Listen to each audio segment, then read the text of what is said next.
जय शिवराय मित्रांनो अतिवृष्टी अनुदानासह रबी अनुदानाच्या वितरणाला गती देण्यासाठी एक अतिशय महत्त्वाची आणि वरिष्ठ लेवलची बैठक पार पडलेली आहे।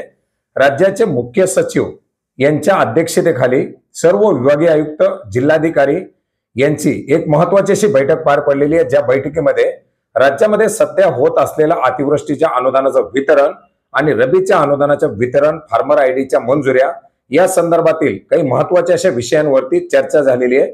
आणि याच बैठकीच्या माध्यमातून लाभार्थ्यांच्या अनुदानाचं वितरण हे तात्काळ करण्याचे निर्देश मुख्य सचिवांच्या माध्यमातून देण्यात आलेले आहेत।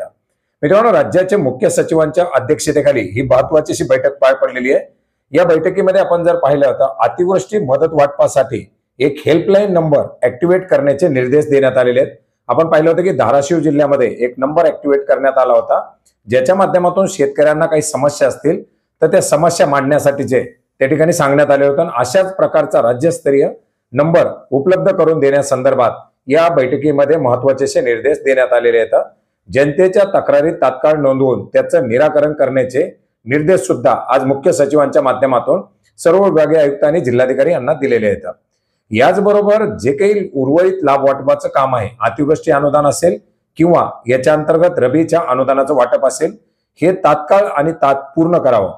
याचबरोबर लाभार्थ्यांची जी काही मदत वितरण होते, या मदतीच्या वितरणाची यादी प्रकाशित करावी। लाभार्थ्याची अधिकृत यादी ही जिल्ह्याच्या संकेतस्थळावरती अपलोड करण्याचे निर्देश देण्यात आलेले आहेत। आपण यापूर्वी सुद्धा पाहिलं तर प्रत्येक GR मध्ये लाभार्थ्यांच्या अनुदान वितरणाची यादी ही संकेतस्थळावरती उपलब्ध करून देण्यासाठी निर्देश देण्यात आले होते। 2021-22 पर्यंत या याद्या अपलोड केल्या जात होत्या, परंतु गेल्या 2-3 वर्षामध्ये याच्यामध्ये कुठेतरी आता हे बंद झालं होतं आणि पुन्हा एकदा अशा प्रकारच्या या याद्या पोर्टलवरती उपलब्ध करून, जिल्ह्याचं पोर्टल, ज्या जिल्ह्याचं जे पोर्टल असेल त्या पोर्टलवरती त्या याद्या उपलब्ध करून देण्याचे निर्देश देण्यात आलेले आहेत। याचबरोबर एक महत्त्वाचा असा विषय आहे तो म्हणजे खातेदाराच्या नावातील विसंगती आणि त्याच्यामुळे फार्मर आयडीला न मिळणारी मंजुरी। लाभार्थ्यांच्या माध्यमातून मोठ्या प्रमाणात फार्मर आयडी साठी ऍप्लिकेशन देण्यात आलेले आहेत, फार्मर आयडी बनवण्यात आलेले आहेत, परंतु नावामधील मिसमॅचमुळे 90% पर्यंत जरी स्कोर असला तरी बऱ्याच साऱ्या लाभार्थ्यांचे फार्मर आयडी एक्सेप्ट झालेले आहेत। अशा फार्मर आयडीची तपासणी करून ते फार्मर आयडी मंजूर करावेत, अशा प्रकारचे निर्देश सुद्धा आजच्या या बैठकीच्या माध्यमातून देण्यात आलेले आहेत। याचबरोबर खातेदाराच्या नावातील विसंगती त्वरित दूर करून प्रणालीमधील डेटा 100% अचूक करण्याचे आदेश सुद्धा आजच्या बैठकीच्या माध्यमातून देण्यात आलेले आहेत।